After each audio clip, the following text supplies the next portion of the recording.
I'm only talking about my experience. I have been a morbid obese 140 kilo man for 20 years. My God. And all the health problems of the world. Twice I lost 30 kilos and twice it came back.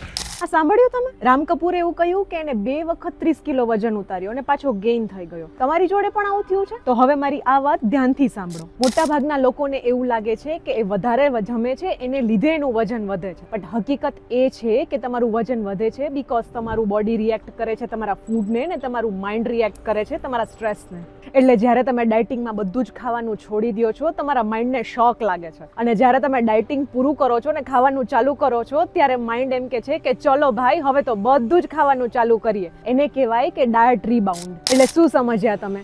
તમારું વજન વધવાનું કારણ calorie નહીં, conditioning છે. Because mind હજી પેલા જૂના સિગ્નલ્સને follow કરે છે કે ફૂડ એટલે કમ્ફર્ટ, ફૂડ એટલે રિવોર્ડ. તો તમે તમારા આ સિગ્નલ નહીં બદલો તો તમારો વેઇટ તો ક્યારેય સ્ટેબલ થવાનો નથી. બીકોઝ ડાયટિંગમાં ખાલી કેલેરીનું લાઇટ થવું જરૂરી નથી, માઇન્ડસેટનું લાઇટ થવું પણ એટલું જ જરૂરી છે. તમારે આ અફર્મેશનથી તમારા માઇન્ડને ટ્રેન કરવાનું છે કે મને જમવાથી કોઈ જ ડર નથી, મને મારા બોડી પર ફૂલ કોન્ફિડન્સ છે, મને પરફેક્ટ નહીં કન્સિસ્ટન્ટ થવું છે. બીકોઝ પ્લેટમાં જે જમો છો એની જોડે જોડે માઇન્ડસેટ પણ વેઇટ લોસ માટે એટલું જ ઇમ્પોર્ટન્ટ છે. અમે અમારા આ વેઇટ લોસ પ્રોગ્રામમાં સૌથી પહેલા માઇન્ડસેટ ઉપર વર્ક કરાવીએ છીએ. બીકોઝ તમારું માઇન્ડસેટ જો પ્રોપર નહીં હોય તો ગમે એટલું સારું ડાયટ હશે તમને સક્સેસ નહીં મળે.